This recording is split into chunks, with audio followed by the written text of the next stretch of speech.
नमस्कार, बहुत स्वागत है आपका इस बुलेटिन में। आपके साथ मैं हूं दिव्या। रुक करते हैं खबरों की ओर। खबर फतेहाबाद से है, जहां भारतीय किसान यूनियन खेती बचाओ ने सरकार के वादा खिलाफी के विरोध में 13 फरवरी को किसानों ने दिल्ली कूच करने का ऐलान किया है। इसके पहले फतेहाबाद में ट्रैक्टर रैली निकालकर सरकार को चेतावनी दी थी कि सैकड़ों की संख्या में किसानों ने भाग लिया था।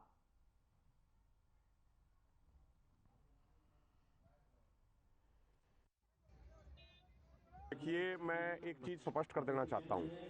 हम पूरे ढंग से गैर राजनीतिक रह के हम अपना आंदोलन लड़ते हैं। पहले भी लड़ा था, आगे भी लड़ेंगे। अब सरकार के पास दो विकल्प हैं। 13 फरवरी को दिल्ली कूच होगा। देश के लाखों किसान दिल्ली की तरफ कूच करेंगे। आज उसका छोटा सा ट्रेलर सरदार जरनैल सिंह चहल और बीकेयू खेती बचाओ ने दिखा दिया है। ये तो एक छोटा सा ट्रेलर है, असली फिल्म 13 को दिखाएंगे। कल हिसार के नारनौंद में भी बहुत बड़ी महारैली होने जा रही है, जिसमें सब किसान नेता पहुंचेंगे। या तो सरकार हमारी मांगों को मान ले। अगर सरकार हमारी सारी मांगे मान लेती है तो हमें किसी से कोई दिक्कत नहीं है। लेकिन यदि हमारी सरकार यदि हमारी मांगों को नहीं मानेगी तो जो आगामी लोकसभा चुनाव आ रहे हैं उसमें सरकार को उसका बहुत नुकसान उठाना पड़ेगा। और इस चुनाव में सरकार की तिरामी करवा देंगे ये किसान।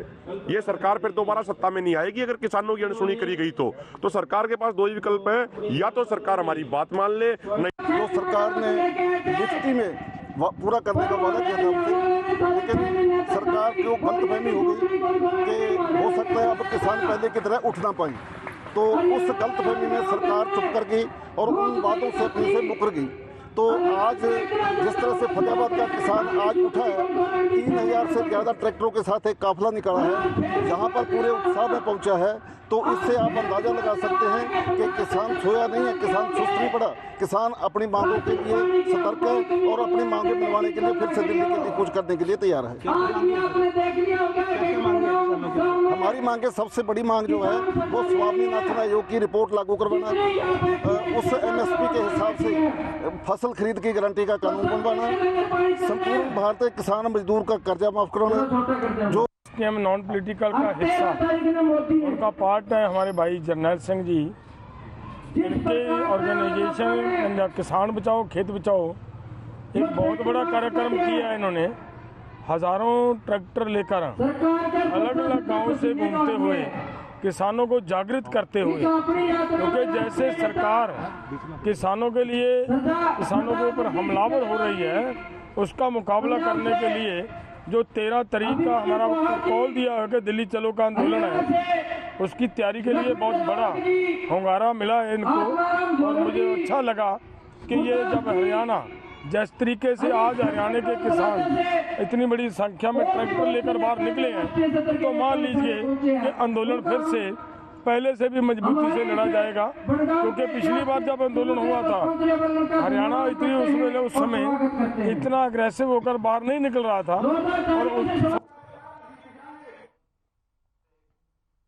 वहीं अचानक से आए मौसम में बदलाव के कारण आम जनता को खासी परेशानियों का सामना करना पड़ रहा है। वहीं किसानों के लिए ये मौसम किसी वरदान से कम नहीं है, क्योंकि बारिश के कारण न केवल प्रदूषण कम हुआ है बल्कि रबी की फसल भी खिल उठी है। इस बारे में जानकारी देते हुए भिवानी कृषि उपनिदेशक ने बताया कि जिला भिवानी में रबी की फसलों का लगभग 7 लाख एकड़ का एरिया है, जिसमें सरसों, गेहूं, चना, जौ की बिजाई की गई है। बारिश मुख्य रूप से गेहूं और सरसों के लिए काफी फायदेमंद है। जिले में लगभग 8 mm बारिश दर्ज की गई है।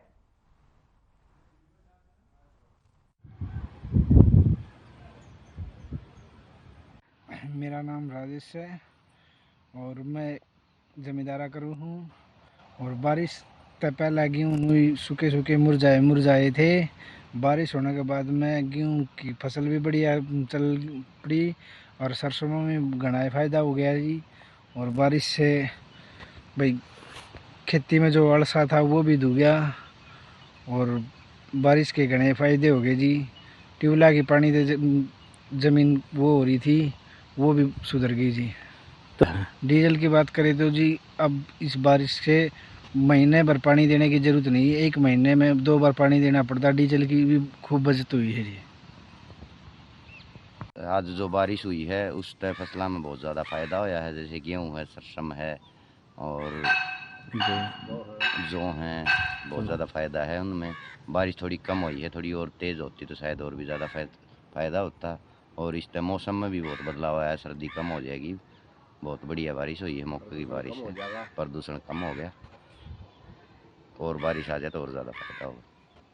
बारिश थोड़ी हुई है जी, कोई गड़ा फायदा को नहीं आया, बाकी ठीक से और हो जाए तो, बाकी लेट बहुत कर दिए भगवान ने भी काला तुम्हारे करे। नूनी चढ़ी धरती में ट्यूबला पानी दे दे के नहर आंदी को नहीं, 2 एकड़ में गेहूँ है, 2 आम सरसम से बहुत आए सांग से काला तो फिर इसका कुछ तो फायदा होगा जी। और थोड़ी दिन महीना 2 महीने पहले हो जाती तो और ज़्यादा फायदा था इसका, कुछ फायदा होगा अब भी। भिवानी जिले में अगर हम जो जोत के लायक ज़मीन है या जिसके अंदर किसान बिजाई करते हैं वो लगभग 7 लाख एकड़, थोड़ा बहुत प्लस माइनस हो सकता है, एकड़ हर साल बिजाई होती है। और रबी फसलों के अंदर जिनकी बिजाई करते हैं किसान भाई, उनमें मुख्य रूप से गेहूं, चना, सरसों और कुछ एरिया अपना जौ का भी होता है। और अगर जैसा कि सब किसान भाइयों को भी पता है, हमें भी पता है, पिछले काफ़ी समय से बारिश नहीं हुई थी। अब जो आज और कल में जो बारिश होने लग रही है वो किसानों के लिए बारिश ही नहीं, मैं तो ये कहूँगा एक सोना वर्षा है। इससे किसानों को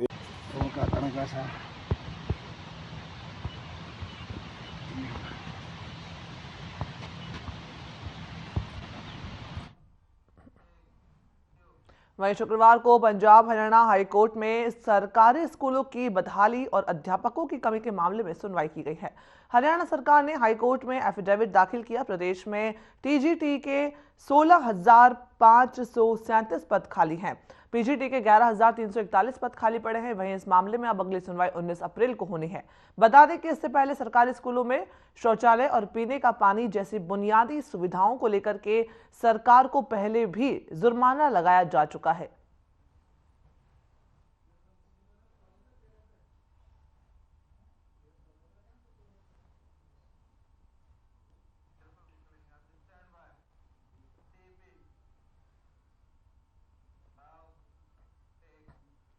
वहीं तोशाम में HSIID ने पहाड़ से पत्थर लेते समय पत्थर के साथ मिट्टी और बड़े साइज के पत्थर डाले। इसके विरोध में क्रशर मालिक शुक्रवार को HSIID के अधिकारियों से मिले और तुरंत उन्होंने इसके समाधान की मांग की। क्रशर मालिकों ने बताया कि करीबन 3.5 महीने बाद काम चला है, इसके बावजूद भी HSIID द्वारा क्रशर मालिकों को सही माल नहीं दिया जा रहा है। क्रशर मालिकों का वही कहना है कि पत्थर के साथ बहुत ज्यादा मिट्टी डाली जा रही है और पत्थर भी बड़े साइज के डाले जा रहे हैं।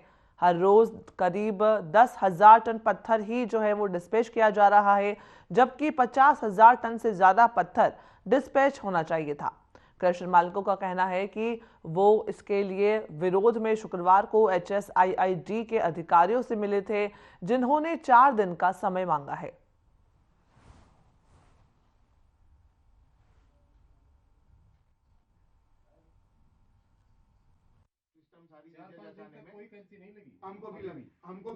मामला ये है जी, काफ़ी दिन के बाद बाढ़ चले है। बाढ़ सुचारू रूप से चलने की प्रक्रिया में HSIDC और धनसर कंपनी क्रशर वालों को काफ़ी परेशानी कर रही है। जो ऑक्शन दी है उसमें प्योर मिट्टी डाली जा रही है, बड़ा पत्थर डाला जा रहा है। इसकी एवज में इनका काम क्या है कि यहाँ से कमीशन खोरी दोबारा से शुरू हो जाए। जब पहले बाढ़ चलता था तो कमीशन खोरी काफ़ी चली है, बहुत आदमियों को तकलीफ हुई है। सब भाइयों ने मिलकर उस कमीशन को बंद कर दिया। दोबारा से HSIDC धनसर कंपनी मिलकर उस कमीशन को दोबारा से चालू करना चाह रही है। इस एवज में सब क्रशर वालों को परेशान किया जा रहा है। उसका कारण सिर्फ मिट्टी, बड़ा बोल्डर न प्रोडक्शन करना, पहाड़ में ब्लास्टिंग नहीं करना, मिट्टी इधर से उधर डाल के पिटों में डाली जा रही है और वो क्रशरों पे डाली जा रही है। मामला ये थी, पहाड़ काफ़ी दिनों से बंद था और HSIDC पहाड़ के चलने के बाद हमारे साथ बिल्कुल भी बिहेवियर गलत कर रही है। पत्थर के अंदर मिट्टी दे रही है, बड़े साइज का पत्थर दे रही है, डिस्पैच भी नहीं कर रही है। एक दिन में जहां 50,000 डिस्पैच होना चाहिए वहां 10,000 डिस्पैच नहीं मिल रहा हमें। हर प्रकार से क्रशर वालों को पीड़ित कर रहे हैं, ताकि जो HSIDC में उसका ब्लास्टिंग का जिसने टेंडर लिया है, धनसेर कंपनी नाम है उसका, उसके थ्रू HSIDC पैसे लेती है। HSIDC पहले क्रशर वालों से पैसे डायरेक्ट नहीं लेती थी, भाई धनसेर कंपनी लेती थी। लेकिन अब क्रशर वालों ने बिल्कुल कोई भी पैसा देने से मना कर दिया, तो इनको दर्द होता है, इसलिए हमें परेशान कर रही है। कितने पैसे आपसे जो मांगे जा रहे हैं? अभी तक ये नहीं है, मांगे नहीं जा रहे, लेकिन प्रताड़ित इतना किया जा रहा है कि भी हम लोग खुद चल के जाएं कि भी पैसे ले लो, हमें बढ़िया माल दे दो, ये चाह रहे। तो आज जो आप यहाँ पर ऑफिस में आए हैं तो आपको क्या आश्वासन मिला है अधिकारियों से? हम लोगों ने 3-4 दिन का टाइम करा देंगे, लेकिन एक दिन में, जब 3-4 दिन में तो हमारा जो 5 करोड़ का या 7 करोड़ का माल लिया है वो सारा ही खत्म हो जाएगा जी, सारी मिट्टी मिल जाएगी उसके बदले में। हमें 4 दिन निकाल भी देंगे, अगर करेंगे तो क्या करेंगे फिर इसका? मेरे ख्याल से एक प्रोसीजर फॉलो किया गया कि जिसमें भी आप हमें प्लीज बताएं, उस कंप्लेंट नंबर के थ्रू बताएं और वो सॉल्व करेंगे। और मेरे ख्याल बुलेटिन में बने रहिए हमारे साथ, लेकिन अभी लेते छोटा सा ब्रेक।